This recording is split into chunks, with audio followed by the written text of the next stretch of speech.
উনি যখন ইন্টারভিউ দেন, স্যার খুব ক্যাজুয়ালি ইন্টারভিউ দেন, কোনো কোনো কথা বলেন মনে হতে পারে উনি সারাটা দুনিয়া ভেজে খাওয়া মানুষ, বুঝছেন।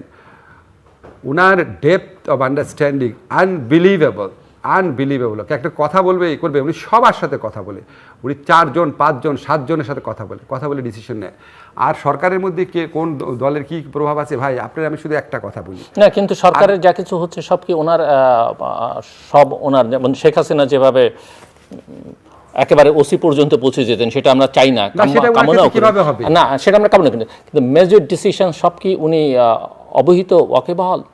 এটা প্রথম দিকে অবহিত না থাকলে পরে থাকেন, যেমন ধরেন আপনার মানে হয়ে যাওয়ার পরে সিদ্ধান্ত হয়ে যাওয়ার পরে হয়তো জানেন, কারণ উনি তো শেখ হাসিনা না, উনি তো খালেদা জিয়া না, উনি আমাদের এই দলের সাথে যাদের কাজ করছেন তো উনি জীবনে প্রথম দেখেছেন। সেই কারণে আমার প্রশ্ন যে আপনাদের উপদেষ্টা পরিষদে যারা আছেন বা সরকার পরিচালনা যারা এখন লিডিং রোলে আছেন, তারা আসলে বেসিক্যালি কোন ফোর্সটা ডমিনেটিং? যেহেতু এখানে বিভিন্ন ফোর্স আছে, এখানে এক্সট্রিমিস্ট আছে, এখানে right wings, centre right, centre left. আপনি প্রশ্নটা এমন ভাবে করেছেন যেমন ধরেন 4টা পক্ষ আছে, হ্যাঁ, এখন ধরেন আমি একটা পক্ষে, এখন প্রশ্নটা যদি আপনি আমাকে করেন তা আমি তো বাকিদেরকে সাবজেক্টিভ ভাবে ইভ্যালুয়েট করব, ফলে আমার ইভ্যালুয়েশন সত্যি হবে না। আমি শুধু আপনাকে একটা কথা বলি, এখান থেকে বুঝে নেন। আমাদের বাঙালি সোসাইটিতে দেখা গেছে এক ভাই জামাতপন্থী, এক ভাই আওয়ামী লীগ পন্থী, এক ভাই বিএনপিপন্থী, কোনো স্বার্থের জন্য না, কিন্তু সত্যি সত্যি। যেমন আমি আপনাকে ফ্র্যাঙ্কলি বলি যে আমার এক ভাই আওয়ামী লীগ পন্থী, আমি প্রচণ্ডভাবে অ্যান্টি আওয়ামী লীগ। আবার আমার এক ভাই আছে, আমি কাজিনদের মধ্যে বলছি, বেশ ইসলামিক লাইনে ঝোঁক আছে। তো একটা সরকারের মধ্যেও তো এরকম থাকা স্বাভাবিক। আওয়ামী লীগপন্থী কেউ নাই, কিন্তু ধরেন কারো একটু জামাতের রাজনীতির প্রতি মায়া থাকতে পারে, কারো বিএনপি রাজনীতির প্রতি একটু মায়া থাকতে পারে, কারো বামদের প্রতি বেশি মায়া থাকতে পারে।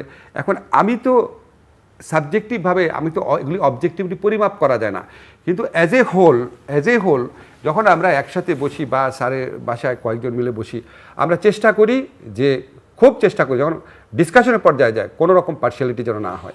তার মনে কি আছে জানি না, কিন্তু আলোচনার মাধ্যমে আমরা ডিসিশন নিলাম, আপনি বলছেন কোন আলোচনার মাধ্যমে ডিসিশন নিলাম যে আমরা জামাতের পক্ষে একটা সিদ্ধান্ত নিব, বিএনপির পক্ষে নেভার ইট হ্যাপেন্ড। ওকে, আপনি যেহেতু বলছেন আপনারা কোনো পার্সিয়ালিটি করছেন না, বাট নতুন যে রাজনৈতিক দলটি গঠিত হয়েছে, অনেকেই মনে করেন যে এর সঙ্গে সরকারের প্রত্যক্ষ বা পরোক্ষ বা সরকারের একটা বড় গোষ্ঠীর বা একটা প্রভাবশালী অংশের বেশ ভালো সম্পর্ক আছে।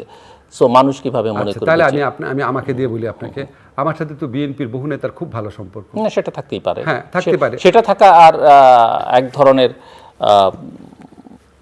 রাজনৈতিক সম্পর্ক থাকা, রাজনৈতিক সম্পর্ক মুহূর্তে আশীর্বাদ, ব্লেসিংস, গাইডেন্স, বা আমি আজকে না হয় ভবিষ্যতে এই দলটা করব, আমি পেছন থেকে দলটা গঠনের প্রক্রিয়ায় আছি, আমি আপনাকে অ্যাডভাইজারের রোলে আছি। আমি আপনাকে অন রেকর্ড গ্যারান্টি দিয়ে বলছি আপনাকে যে আমার যদি ব্লান্ডার না হয়ে থাকে, আমাদের উপদেষ্টা পরিষদের কেউ ছাত্রদের রাজনৈতিক দলের সাথে যুক্ত হবে না, কেউ না।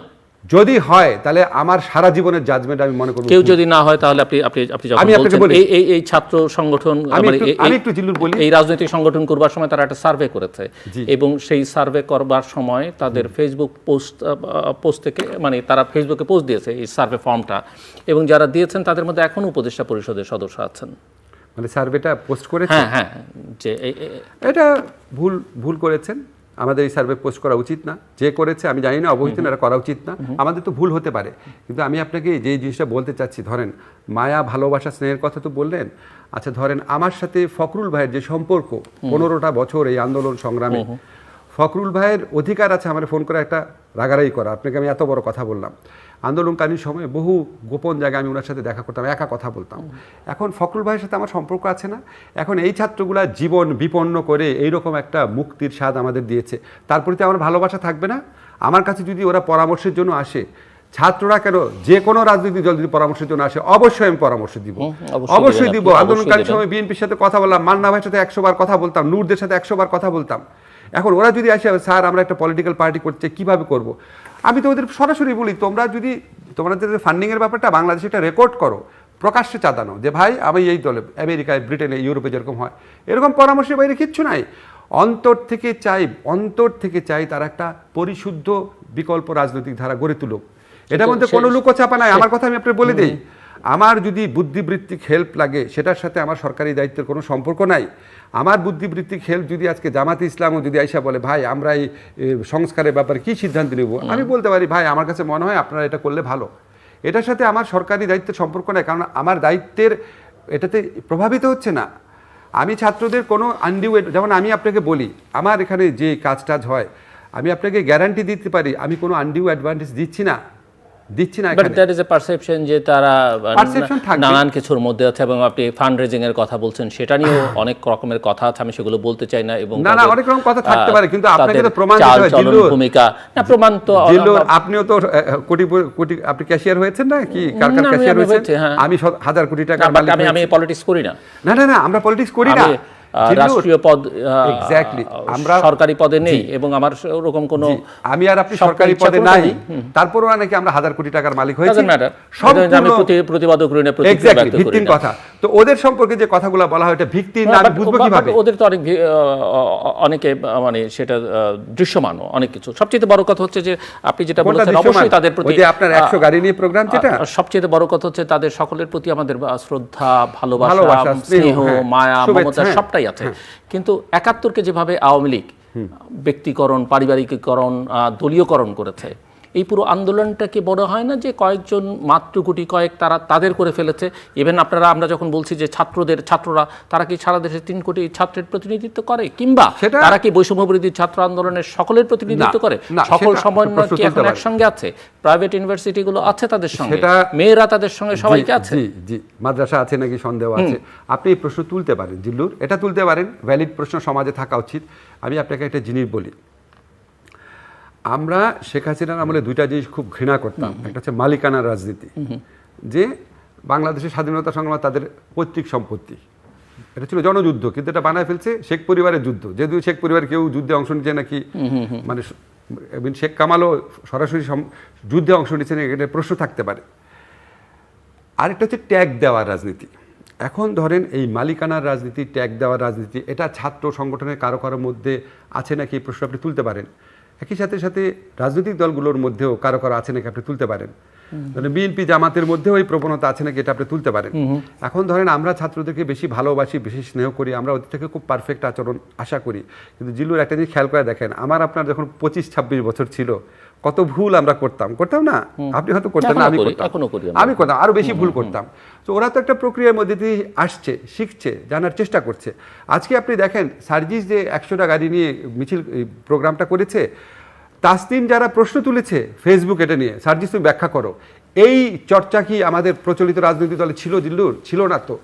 আমাদের অনেক এক্সপেকটেশন, অনেক ভালোবাসা দেখে আমরা খুব কষ্ট পাই, প্রশ্ন করি। কিন্তু আপনি পজিটিভ জিনিসটাও দেখেন, হাসনাত যে এই কথাটা বলেছে আর্মি চিফের সাথে মিটিং নিয়ে, তাদের দলের ভিতরে 3টা মানুষ সেটার প্রতিবাদ করেছে। এই চর্চাটাও কি আমাদের মধ্যে ছিল? তো আমরা একটু সময় দেই, দেখি না তারা ভুল করতে করতে হোঁচট খেতে খেতে শিখে নাকি।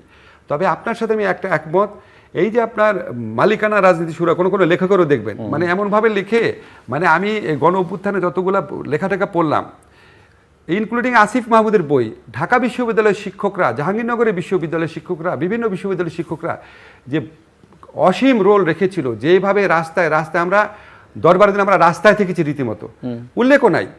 কিন্তু এটা কি সে ডেলিভারেটলি করেছে? সে তার চোখ দিয়ে যেটুকু দেখছে সেটা করছে, কারণ আমাদের সাথে তাদের ইন্টারেকশন ছিল না। ফলে কোনটা ডেলিভারেট না সেটা আমরা জানি না। কিন্তু আমি মনে করি জেনারেলি জিল্লুর, এইসব মালিকানার রাজনীতি আর ট্যাগ দেওয়ার রাজনীতি, এটার থেকে যদি আমরা বেরোতে না পারি, তার মানে হচ্ছে আমরা শেখ হাসিনার বর্ষতা এখন স্বীকার করি। শেখ হাসিনারে আপনি বিদায় করেন নাই, আপনি যদি শেখ হাসিনার আদর্শ মালিকানার রাজনীতি, ট্যাগ দেওয়ার রাজনীতি, এটা যদি আপনি আপনার ভিতরে ধারণ করেন, তার মানে আপনি শেখ হাসিনার ভাব শিষ্য। এটা বুঝতে হবে সবাই। আমরা একটু আপনার সঙ্গে এই আলোচনাটা আসলে রমজানের বাইরে অন্য সময় করতে পারলে ভালো হতো, আপনার বেশি সময় পেতাম, সময় খুবই সীমিত, আর হাতে বেশি সময় নেই। আমি আরেকটা প্রশ্ন আপনাকে করতে চাই যে দেশটাকে আসলে কোথায় আপনারা নিয়ে যাচ্ছেন। এই প্রশ্ন এই কারণে উঠছে যে দেশে ভাবাদর্শের দিক থেকে, ন্যারেটিভস বা বয়ানের দিক থেকে একটা ভিন্ন ধারায় নিয়ে যাবার চেষ্টা করা হচ্ছে, এবং সেখানের দায় কিছুটা সরকার, নতুন দল বা তাদের পেছনে যারা আছে তাদের বয়ানগুলো যারা সারা পৃথিবীব্যাপী প্রচার করছে, এইরকম একটা মানে এক ধরনের উগ্রবাদ, এক ধরনের এক্সট্রিমিজম, যেভাবেই বলি না কেন, এটার একটা উৎপত্তি বা চর্চা এখন হচ্ছে। এটা আমাদের সেটা নানাভাবে উদাহরণ দিয়ে দেখানো যাবে, মেয়েদের উপরে কি হচ্ছে এটা হতে পারে। কিন্তু আপনি আবার এটাও লক্ষ্য করেন, ধরেন আজকে মাহফুজ যেভাবে মবের বিরুদ্ধে এই আপনার উন্মত্ততা মানে তৌহিদি জনতার নামে উন্মত্ততা এইসবের বিরুদ্ধে মাহফুজ যে স্ট্যান্ডটা নিয়েছে, যেভাবে নিন্দিত হয়েছে স্ট্যান্ডটা নিয়ে, যেভাবে নিজেকে ভালনারেবল করেছে, এই পজিটিভ সাইডগুলোও দেখেন। এবং আমরা যখন মাত্রা ছাড়া পর্যায়গুলি চলে গেছে, সরকারের পক্ষ থেকে যে বিভিন্ন ব্যবস্থা নেওয়া হয়েছে সেটাও দেখেন। ঠিক আছে, আমি নাম বলতেছি না, কিছু পত্রিকাতে বা কিছু পলিটিক্যাল পার্টির অফিসে বা কিছু সরকারের পক্ষ থেকে যে প্রতিরোধের চেষ্টা করা হয়েছে, এমনটা আমি একটা হাতগুটায় বসে আছি। আপনি বলতে পারেন আমাদের সেই প্রতিরোধের ব্যবস্থাটা আরও বেশি জোরালো, আরও একটু আগে হওয়া উচিত ছিল। এখন আমরাও তো একটা লার্নিং প্রক্রিয়ার মধ্যে দিয়ে যাচ্ছি। আমি আপনাকে একটা কথা যেহেতু বলতে চাই, আমার বিবেচনায় বাংলাদেশের কোনো সরকার 1985 সন থেকে আমি সরকারকে খুব কাছের থেকে দেখি, তার আগেরটা আমি জানি না। বাংলাদেশের কোনো সরকার 1985 সনের পর থেকে এত ডিফিকাল্ট সময় পার করে নাই। ফলে আমাদের তো ভুল হবে। আমি মাঝে মাঝে বলি কি, আমরা একটা ঝঞ্ঝা বিক্ষুব্ধ সাগরের মধ্যে দিয়ে আমরা একটা দুর্বল জাহাজে করে পাড়ি দিচ্ছি, জাহাজটা এদিক ঘুরে এদিক ঘুরে।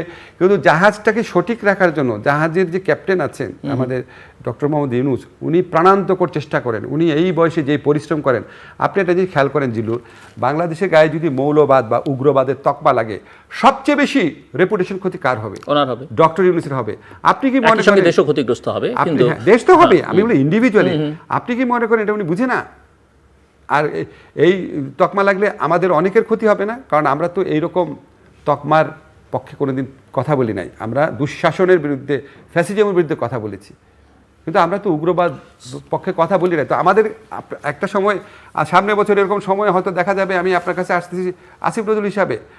আসিফ নজরুল হিসাবেই তো আসার কথা, এটাই তো আমার পরিচয়। এটা তো সামান্য দিনের পরিচয়, উপদেষ্টা হিসাবে এটা দায়িত্ব পালন করা। আমি সারাক্ষণ ফিল করি আমি Dhaka university teacher, Asif Nazrul civil সোসাইটির মেম্বার।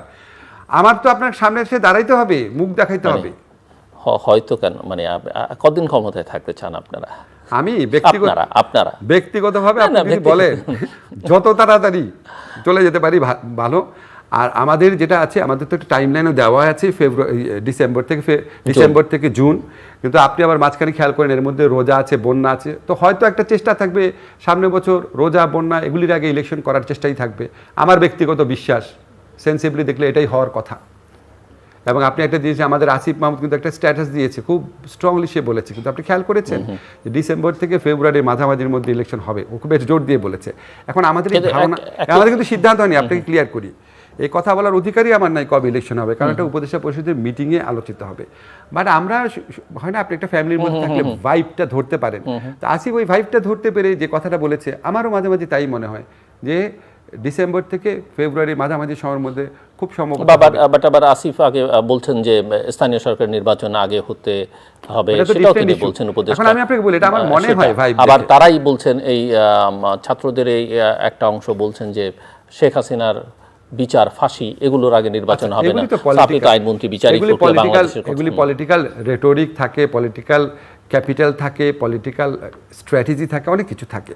আমি আপনাকে যে বলি, আমি একটু ক্লিয়ার করে নিই। আমি যে বললাম ফেব্রুয়ারি মাঝামাঝি মধ্যে ইলেকশন হতে পারে, এটা বিভিন্ন ভাইব দেখে আমার ধারণা হয়েছে।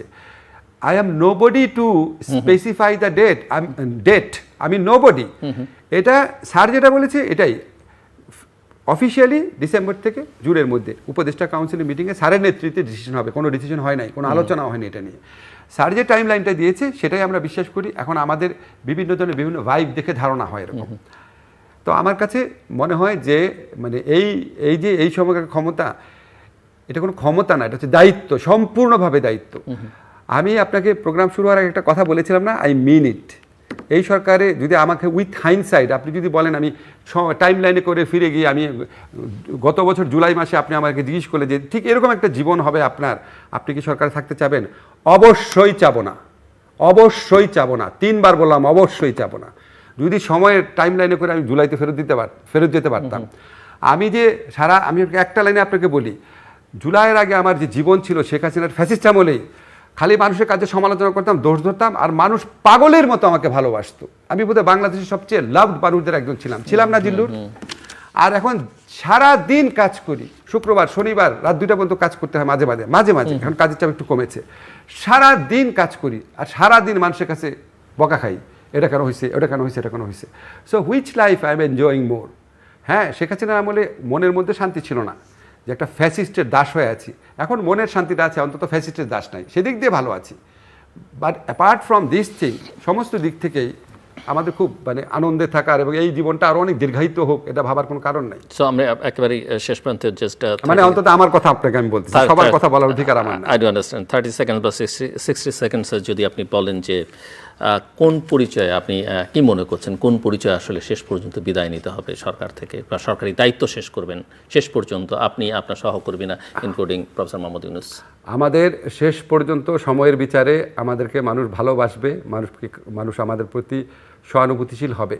আপনি যদি ছোট্ট করে একটা কথা বলি, দেখেন আমাদের সাফল্যগুলো মানুষ দেখে না। আজকে আমাদের আর্থিক খাতে যে শৃঙ্খলা ফিরে আসছে, মুদ্রাস্ফীতি যেভাবে কন্টেইন করা গেছে, এই একটা রোজা যেভাবে বিদ্যুৎ দ্রব্যমূলক করা গেছে, এখন বিপ্লবোত্তর বা গণ অভ্যুত্থান পরবর্তী পরিস্থিতিতে মানুষের আকাশচুম্বী আকাঙ্ক্ষা থাকে।